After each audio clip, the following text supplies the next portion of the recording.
جانب ہم توجہ دلائیں کہ جو ہماری مجالس کو سن چکے ہیں یا سنتے رہتے ہیں، لہٰذا ہم کبھی بھی اس چکر میں نہیں رہتے کہ سب کو خوش کریں. سب کو جو ہے وہ کوئی خوش کر سکتا ہے جو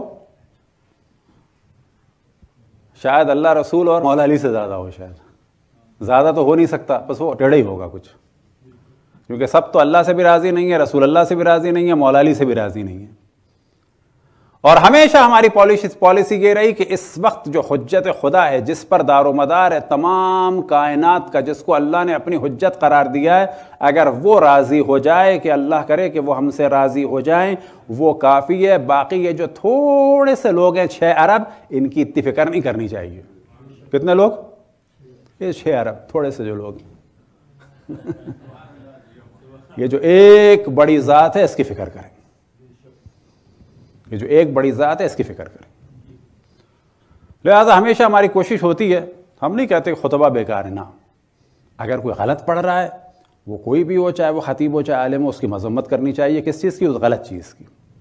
اگر وہ ہمیشہ غلط پڑھ رہا ہے تو پھر اس کی بھی مخالفت کرنی چاہیے. کبھی غلطی ہو گئی تو غلط بات کی مخالفت ہو اور اس کو صحیح کیا جائے. ہمیشہ گڑبڑ کر رہا ہو تو پھر اس کی مخالفت کی جائے، لیکن شرعی حدود میں. لیکن بلا شک پوری دنیا میں، خصوصاً انڈیا پاکستان میں، بہت خدمت کی خطباء نے، خطیبوں نے واقعاً خدمت کی، چاہے وہ خواتین ہو چاہے وہ مرد ہوں. لیکن ایک جو موضوع رہا وہ یہ کہ انہوں نے واقعاً خدمت کی، بہت ساری جگہ کام کیا. بلکہ انڈیا پاکستان میں ایک موضوع جو بعض دفعہ لوگ سوال بھی کرتے ہیں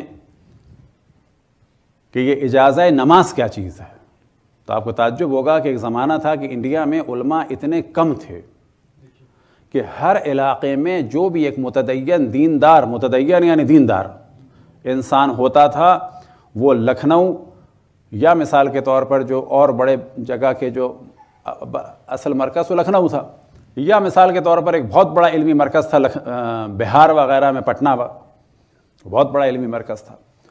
تو وہاں پر یہ دیندار لوگ جاتے تھے کہ ہمارے علاقے میں مثلاً شیعوں کی جماعت نہیں ہو رہی ہے، تو پھر وہ غسل، وضو اور نماز کا علماء امتحان لیتے تھے، اور امتحان لینے کے بعد کہتے تھے کہ ہاں اس میں صلاحیت ہے نماز پڑھانے کی. اس کو کہا جاتا تھا کیا؟ اجازہ نماز. تو اس طرح سے مذہب کی خدمت کی دیندار قسم کے افراد نے، اور انہوں نے بھی مجالس پڑھی بلا شک. اور یہ عزاداری آج یہاں تک پہنچی علماء اور اس کے بعد اور ان کے ساتھ ساتھ کہا جا سکتا ہے جو صحیح معنی میں خطیب تھے. لیکن آپ جانتے ہیں اس زمانے میں خطیبوں کے لیے علماء نے کتابیں لکھی تھیں، جن میں سے کچھ کے نام شاید آپ کے ذہن میں ہو. مثال کے طور پہ ذائقۃ المجالس یا ذائقۃ الماتم یا خواتین کی مجالس. تو ان کا کمال یہ تھا کہ جو وہ بات کرتے تھے وہ بات کرتے تھے جو قرآن اور اہل بیت سے ثابت ہو.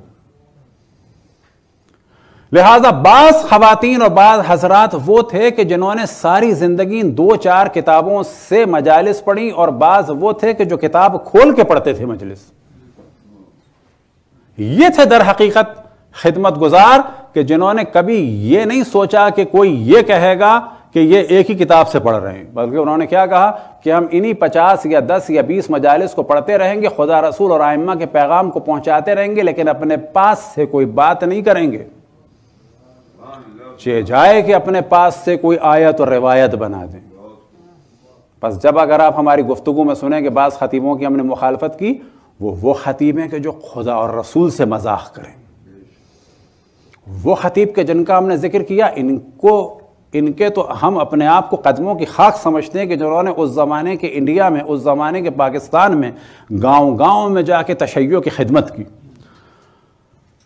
درود پڑھیں ان تمام خدمت گزاران کہ جو دنیا میں ہیں یا دنیا سے چلے گئے، ان کے درجات کی بلندی کے لیے. پر محمد والے محمد صلی اللہ علیہ وسلم.